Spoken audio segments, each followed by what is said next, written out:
All right, Maddie, welcome back to the Ask Maddie Show. Maddie, how are you feeling? I'm doing excellent. How are you today, Gav? I'm doing great, Maddie. There's always some entertaining going on in crypto, and we're going to get into that today. Everything with Ledger, even about how to make money in crypto. But before we get into that, team, make sure you become a Crypto Charge member. The link will be pinned in the comment section below. You can click on that. Go check out our website. We're doing a lot of things over there, daily shows. We got our education tools. Make sure you go check that out. Also, below that will be the link to shop at cryptocharge.com. Shop.cryptocharge.com. Super simple, hats and other swag. And lastly, team, just please subscribe for us. That greatly helps us. We greatly appreciate it. But today, this show, your comments, your questions, your hot takes, we're about to get into it. Maddie, are you ready? Let's get it, baby. User, a lot of numbers. What is the best way to make money on the side with crypto from my day job?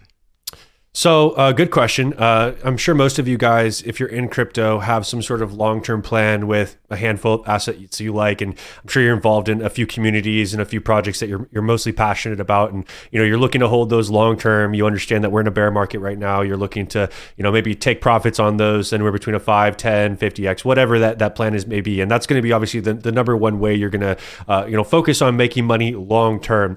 The other way to maybe compound other gains while we're waiting for a more bullish market to ensue here is to look into swing trading or day trading. And you said right here, my day job. So for you, swing trading is going to be a great opportunity for you guys to make money, and for you specifically to make money without having to be glued to your computer screen all the time. Because I think there's a misconception about day trading. People lump together day trading and swing trading together, and they think, well, I got to be there and I got to be on this 1 minute chart or this 5 minute chart to make money. But the reality is, when you sign up for a platform like BitGet or KuCoin, you have the ability to set up parameters. So you can say, I want to enter at this price. I want to open up this much of a position, this much Bitcoin. I want to put my stop loss here, meaning I don't want price to exceed here. And if it does, take me out of this trade for a calculated loss. And if price hits this area, I want to go ahead and take a calculated profit here. And the best thing about that is if you learn some of the basic fundamentals that we teach at Crypto Charge about charting, you can identify trade setups by spending maybe 10 to 15 minutes in the morning, analyzing the charts, looking for a setup, place your order, and you can walk away. And the best part is the computer is going to do all of that for you. So that's going to be the number one way you're going to be able to make extra money. Of course, if you have assets that are a proof of stake model, for example, like Casper, or Hedera Hashgraph, right? Which is not necessarily proof of stake, but you have the ability to stake your HBAR, right? Staking those and earning those passive rewards is going to be a great way to make sure that you increase your overall position by the time we get to that next bull run. The other way that you could make money, but it's not as profitable, is going to be mining. There's not that many proof of work networks available out there. And of course, as we know, over time, the reward gets less and less and less. So if you don't have, solar or green energy on your house, it's probably not going to be super profitable. So again, make sure you're staking everything that has the ability to be staked, so you're earning that passive income, and consider investing a little bit of time into learning how to chart and capitalize on the market going up or down. You don't have to care so much about if the market's going up or down. You can make money without being glued to your screen, regardless of which way the market's going. That's a lot of good insight right there, Maddie. Do you have a favorite coin that you like to stake to earn like an aggressive APY?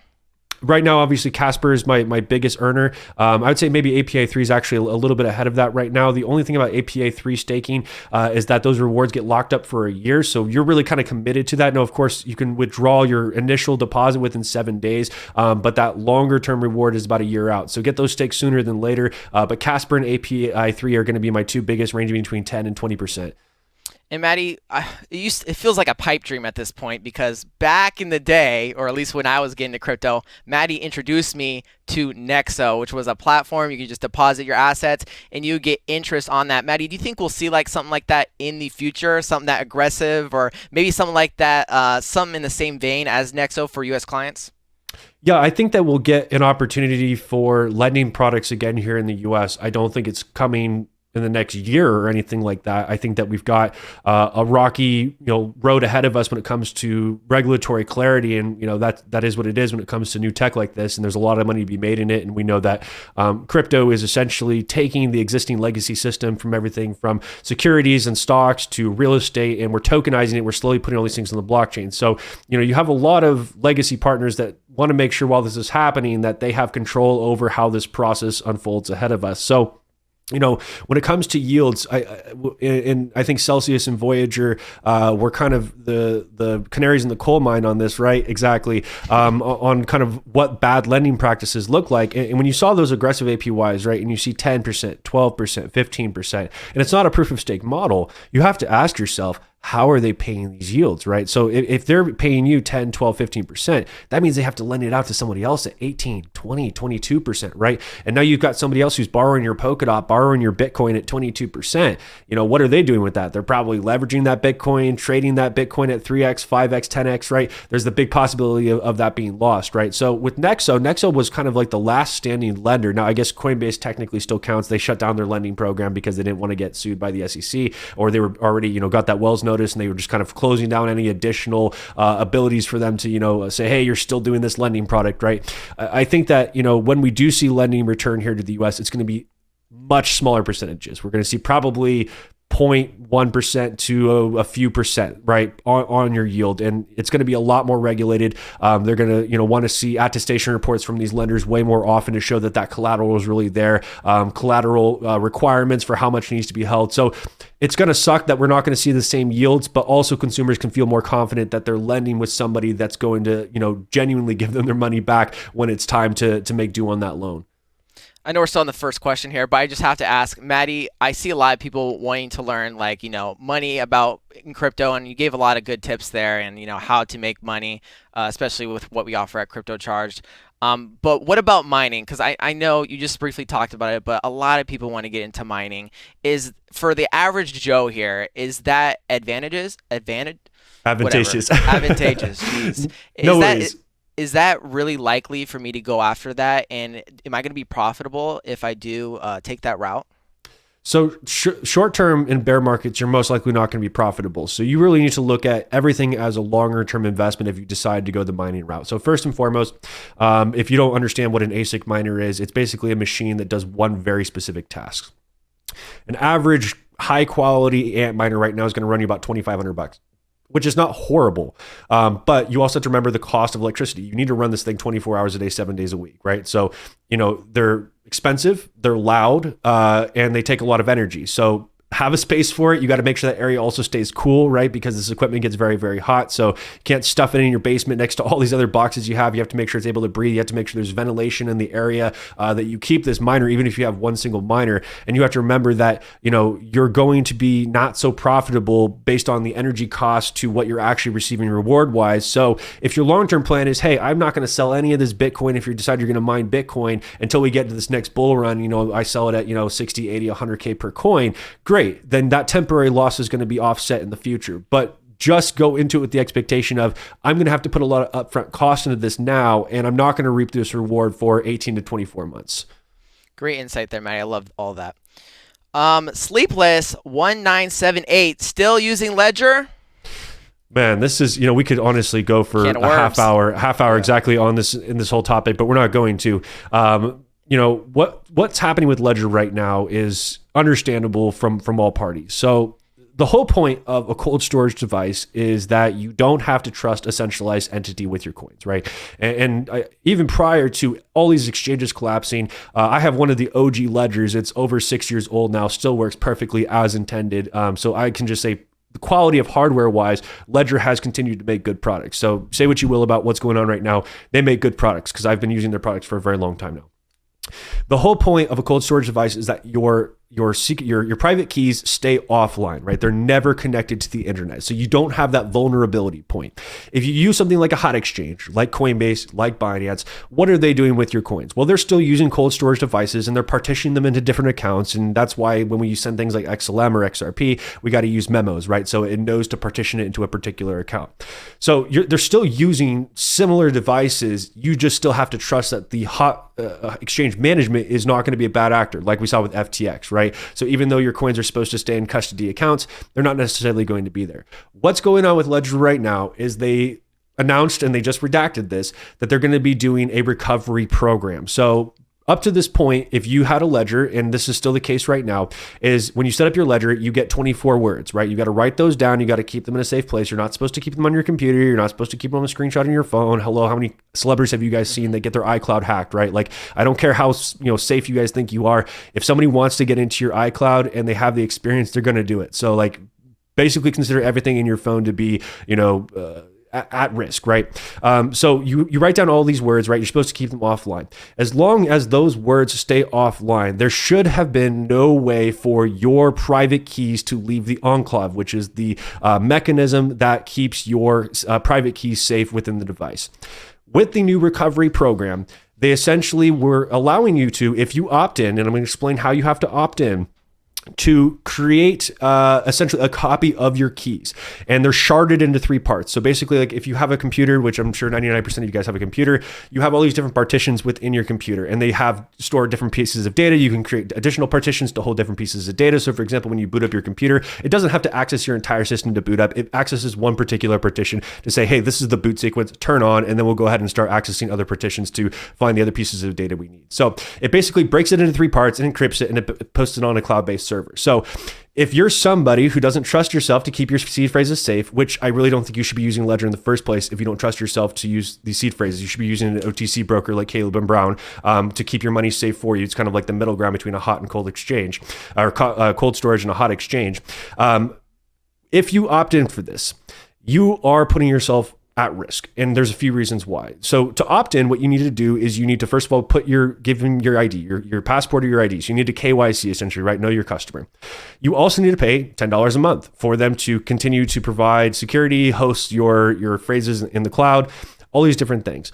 But to opt in, not only do you need to provide all those things, you also have to sign using your physical device. So you have to sign the transaction. So there isn't really an easy way for someone to remotely opt you in for this program. So still, even if they offer this program, which I don't think they should offer this program for existing devices, there isn't a simple way for someone to remotely opt you in for this program. So hypothetically, your private key should always remain in the enclave and should not be extractable unless you as the user explicitly allow somebody, Ledger in this case, through their recovery program, to extract those keys from the enclave. So all this to say, and not to get too technical on you guys, I understand that people feel like the trust is lost with Ledger because the private keys were never supposed to be able to leave your private device. But again, they're not necessarily being hosted simultaneously on a private server. A copy of them are hosted on a private server only if you allow them to be. That doesn't mean every time you plug in your Ledger that your private keys are automatically being exposed online. So I want you guys to understand that difference.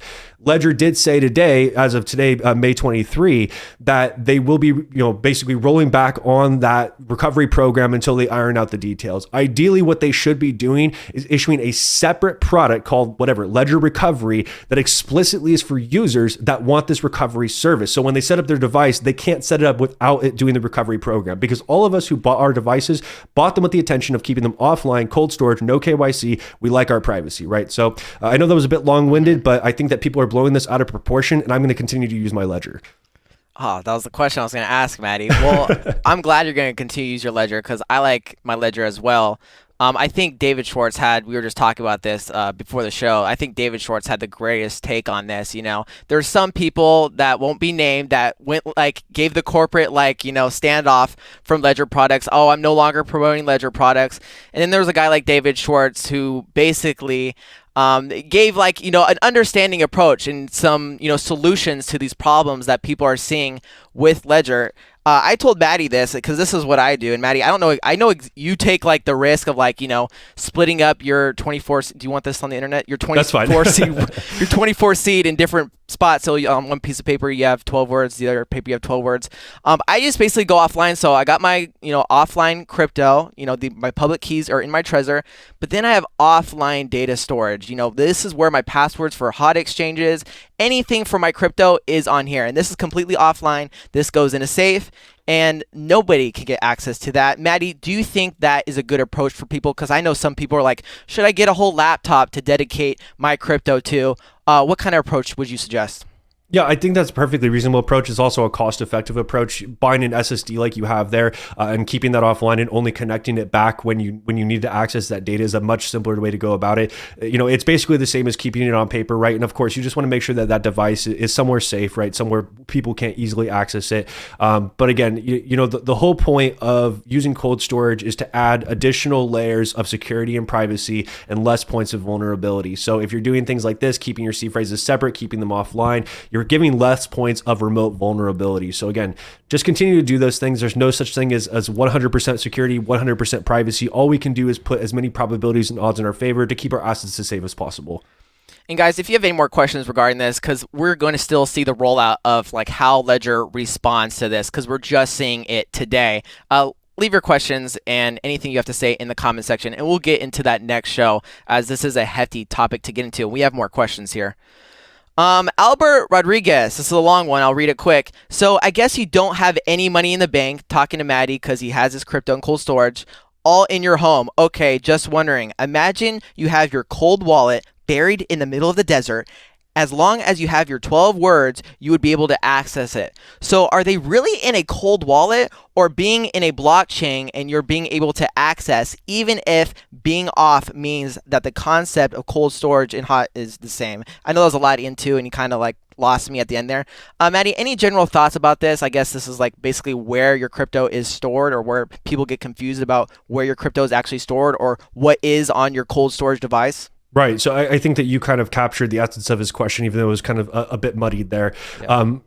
And I feel like I covered this briefly on maybe a TikTok before, but essentially the best way to think about it is that everybody has keys to a wallet, right? And that wallet represents how much crypto belongs to yours in your custody within a blockchain. So the Bitcoin or the XRP or the Ether never actually is in the device, right? The device is basically like a 2FA device almost, if that's how you want to think about it.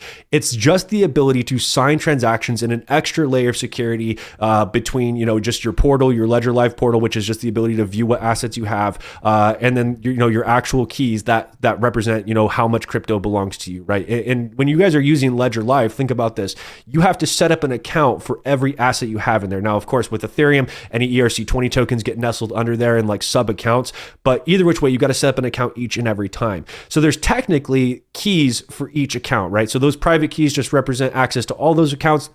Each individual wallet has its own account, right? So if you guys set up, if you lose your keys, if you forget your PIN, you need to reset your ledger. You need to add those accounts all back. It's not automatically going to tell you what accounts you need to add them all back, but then it'll show you all your balances in there. So in short, your assets never leave the blockchain. The device itself also doesn't really matter, because if I break it or lose it, I can back it up on a new device and I can get access again. It's simply an access point to, or the device is a security layer to an access point to allow me to transact with coins that belong to me on that blockchain, right? And blockchains by nature are siloed. So you can only transact within a single blockchain unless you're using a blockchain that allows for interoperability, like Cosmos. I'm sorry if you're new here, but you can check out our beginner's course where we break all this down, because we're going into a lot of deep topics. We're talking about cold storage. We're talking about. All right, we got more here.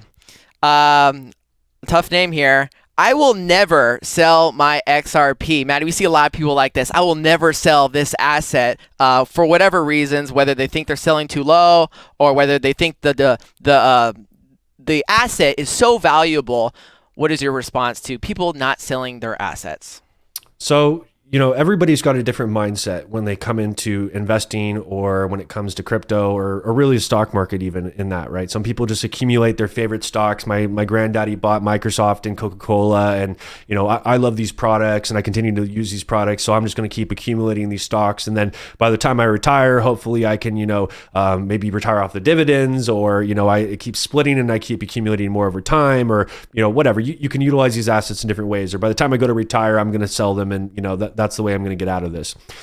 I approach my investing in both short and long-term investing, right? So I talked at the beginning of this episode how I like to, involve myself in some day trading, some swing trading, primarily swing trading, but a little bit of day trading if we've got some volatility and a range to exploit. I want to make sure I'm exploiting that. But, technical analysis really allows us to pinpoint some areas of interest in the future where price might have a local top, right? Now, price could, of course, explode beyond that. We could see tops get blown off and, price go way beyond our expectations. But we've also seen many examples, especially using something like Fibonacci extensions, especially with Bitcoin. You guys can go back and grab many ranges from much older pieces of price action and see how price gets respected in those ranges over long periods of time and how they can signal to you where tops may come in. I think it's foolish not to consider compounding if you're willing to pay attention and utilize technical analysis to potentially find some areas of interest where you'd want to take some profit. Now, that doesn't mean in an asset class like XRP where you're like, you have a lot of faith in this fundamentally. I see, 4 figures, 5 figures XRP over 15, 20 years, right? That doesn't mean that you sell all of your bag every time, but I think it's foolish not to compound your gains utilizing that technical analysis. Now, again, a lot of people get into XRP, they start going down the rabbit holes, one world currency, one currency to bridge them all, everything's going to run on the XRP ledger, right? And I totally see it. Again, I've been in XRP for like 6 years now. Like I promise you, I've seen every narrative. I've read hundreds and hundreds and hundreds of articles about Ripple and XRP. I promise you guys, I've seen everything under the sun. And even after all of that, I will still capitalize on market cycles to increase my overall position. The other thing to consider, guys, is, I know a lot of people don't remember the internet boom that well. There were so many browsers. Like, I don't even know if you guys even remember the word Opera at all. And this was a browser that was like one of the peak browsers at the beginning of the internet that people used. And now if I were to ask Gen Z, hey, do you know what Opera is? They'd be like, yeah, it's a place where you go to listen to music, right? People to go sing, right? They would not know what I was talking about. Or Netscape, right? Like most people do not know what Netscape is. And again, I'm not saying this about XRP. I think XRP has a long, bright future ahead of it. I don't want to ignore the potential Googles of the future if they present themselves, right? So I want to make sure that I'm giving myself the ability if I, let's say I take profit on XRP, get into a bear market, I see another project that's doing similar things to XRP, but has made a process that XRP has more efficient, cheaper, faster. Why would I want to maybe take some of that capital, invest in a project like that, and then still take half of it and invest in XRP? I don't want to ever limit myself by being a maximalist in any investment. And I want to make sure I'm giving myself the opportunity to find new projects that come out in the next 5 or 10 years. It's foolish to think that crypto won't evolve in the next 5 and 10 years and to see new things come out. There has been so much progression even in the last 3 and 4 years in crypto. So, make sure you keep your eyes open. Opportunity is always afoot. Theoden 412. I would never sell before the decision. It's too close to decision to take chances like that. Maddie was selling part of his bag to buy back lower. This video has nothing to do with technicals, fundamentals.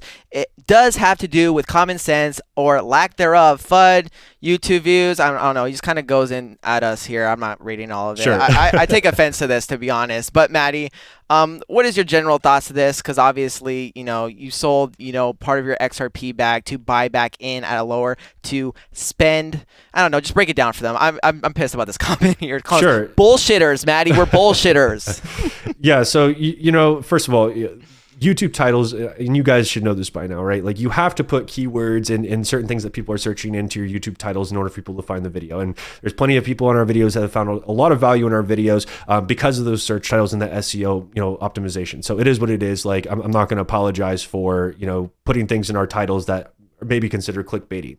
Either which way, I completely, and again, understand the technical case behind XRP. I've extensively studied and covered on CryptoCharge for months and months on end, the step-by-step play for what's going on in the court case and what the expectations are, and taking all the analysis from John Deaton and James Kay and Jeremy Hogan and brought all of that forward for our audience and really giving them the nuts and bolts. Like I think there was, I can't remember which paper it was like a 65-page document that Ripple filed. And I personally went through all 65 pages and highlighted just the juicy stuff for our team. So I promise you that I'm in the weeds on this stuff and paying full attention to what's happening here. I'm also not going to be that guy, like we talked about in this previous, question here, where I am so sucked into the fundamentals of something that I'm going to ignore technical opportunities to increase my overall position. So I'm thinking about it more of like, okay, XRP spikes up into this huge resistance level. So, and I think that we're going to see a big turnover here, which we did. And I'm going to reaccumulate here. I've already reaccumulated most of my bag back. So I've already picked up most of my bag back at a 20% discount. It's not my job here on YouTube to also give you my exact, plan, everything that I'm doing, all the time and money that I spend on my own research here on YouTube. So again, I apologize that you don't feel like you got everything you wanted for free here. But all of that is available at cryptocharge.com. I give you guys all of my averages, exactly what I'm doing. And I did show in the previous video on the Discord where I let my community know, hey, here's where I'm selling, here's what I'm doing. So I do give all of that to our members. So I apologize that you somehow feel offended by the previous video there. But either which way, again, I try to combine deep fundamental research with my 8 years of technical analysis experience, and I try to combine those. And sometimes I make more fundamental decisions, and that's where the DCA comes in. I dollar cost average even when I think that prices could potentially come a little bit lower. But once I've built that bag up and I have a dollar cost average that I like, and I see a spike up and I see the opportunity to potentially take some profits and re-enter, I'm going to capitalize on that opportunity. So again, invest a little bit of time in technical analysis and you might change your tune a little bit. Yeah, if you think Maddie's talking nonsense here, free trial, cryptocharge.com. Maddie Absolutely. does this every single day. He does it in the morning, and he does it like just a couple hours ago, middle of the day, where he's breaking down the news, breaking down the charts, heavy into the charts, Maddie. It really, people just don't know what they're talking about. If they see our clips, they would understand. But, Right. you get people like this that see a video, they're like, all right. Crom, I didn't regret selling Modern at $30 in 2022, Citibank at $9 in 2009, or Solana at $15 either. Best of luck, but other than cell phones replacing corded phones, the monetary system going digital is the most obvious thing ever. Maddie, I think this has something to do with your lack of, your level-headedness and not being a complete, crypto is going to save the earth, which it might. But what are your thoughts? So I think I kind of talked about this previously, especially when we talk about the evolution of things changing. And, I believe that we're seeing really, really rapid change. I think even, like I've said, even in the last cycle, we've seen so much growth, so many obviously disastrous things occur, but that's also what happens when you bring new tech out. Things break, you find out where the weak points are, saw it in the internet boom as well. Not everything that you see is this huge grandiose thing that's going to change the world. There are a lot of projects that are going to fall off, just like in the internet cycle, right? I don't think a single one of you guys are using MSN as your browser right now, even though they're technically still a competitor of browsers, let alone Firefox. I don't think any of you guys are using that, right? Like 99% of you guys are using Google Chrome right now, or Brave browser. But either which way, like when you see, again, first part of the comment there, selling Modern at 30, selling Citibank at 9, Solana at 15.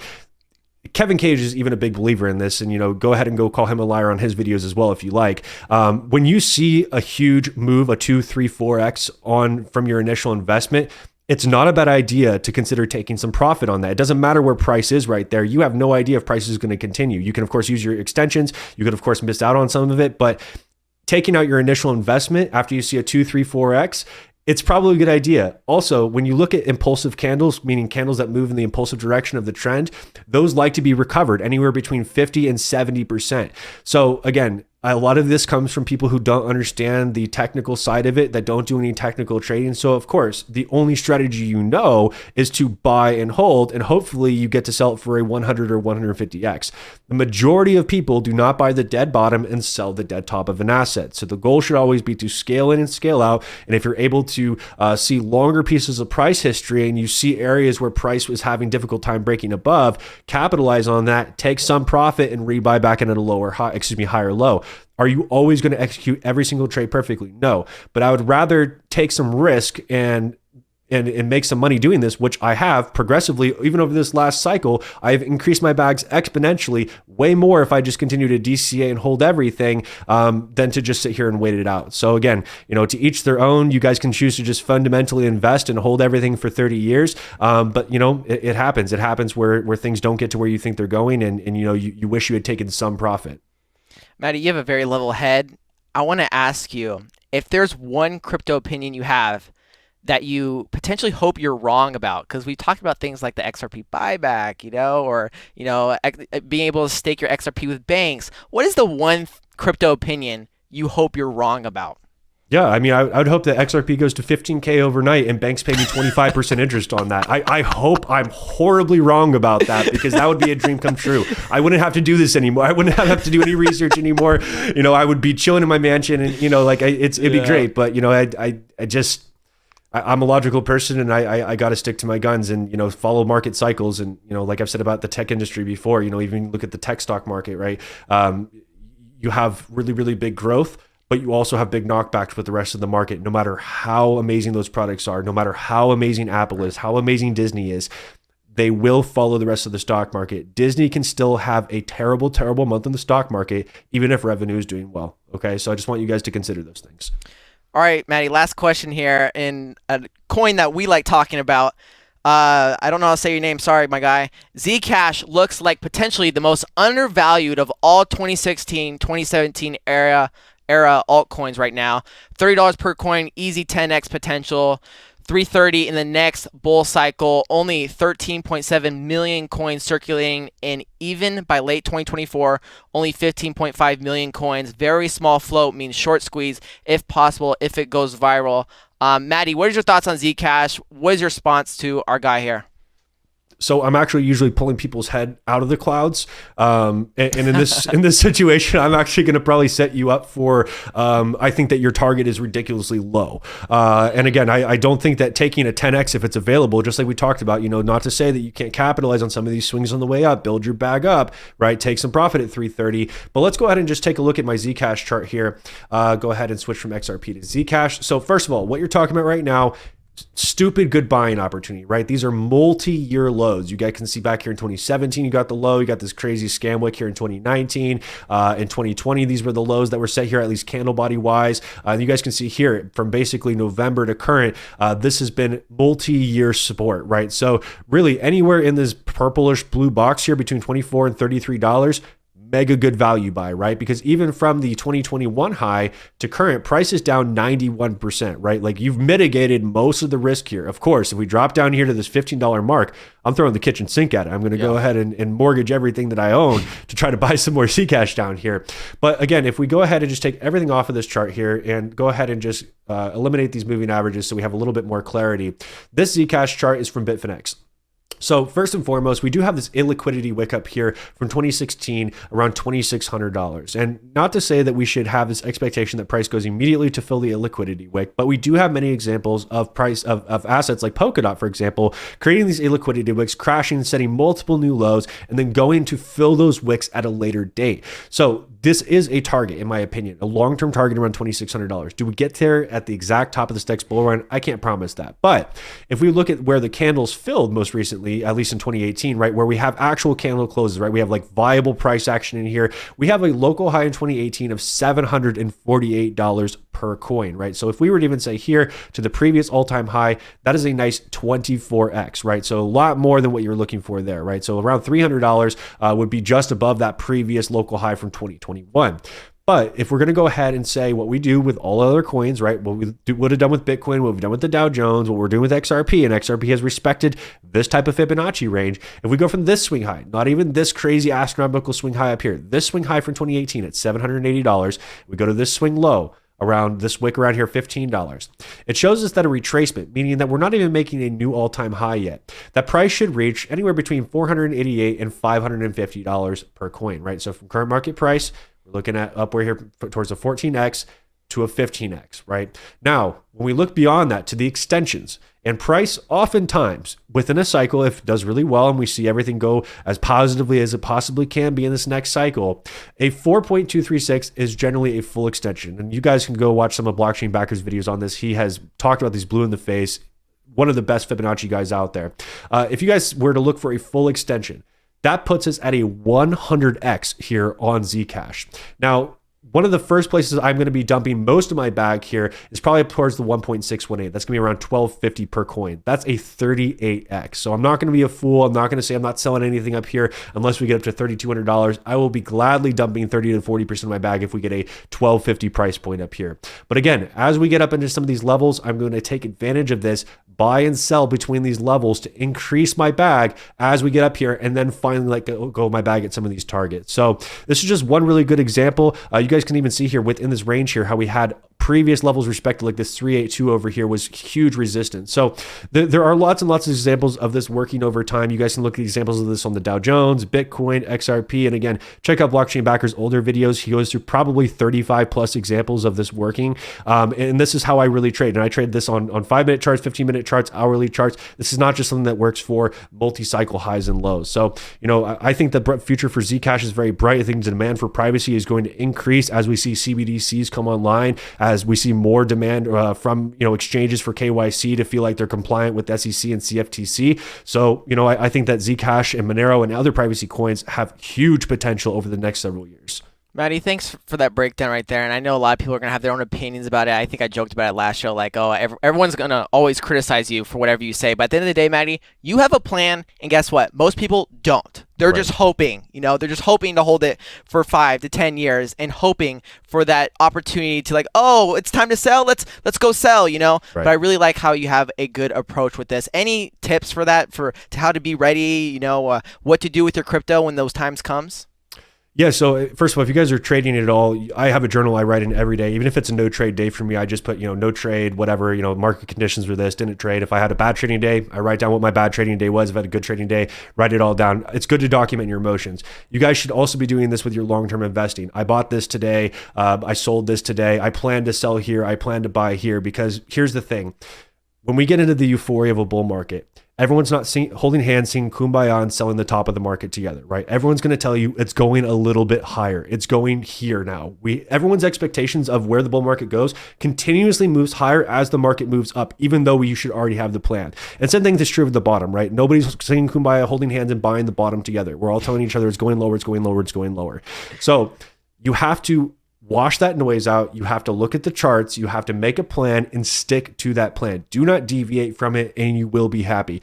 Are there parts of your plan that might not go perfectly as expected? Yes, of course. But if you have a multi-layered approach and you're going to exit in parts, you should be able to secure the majority of your exit plan and then maybe only be left holding some of your bag. In worst case scenario, you have an excellent cost basis on that, and you can hold it through the next cycle and maybe earn interest on some of those assets if offered. Where's the wisdom, Maddie? Team, we had an extra long show today. A lot of questions. If you are still with us right now, please like this video if you got some value out of it. That greatly helps this video get pushed out to more people. But team, that is all we have for today. Thank you for joining us, and we'll catch you next time. See ya.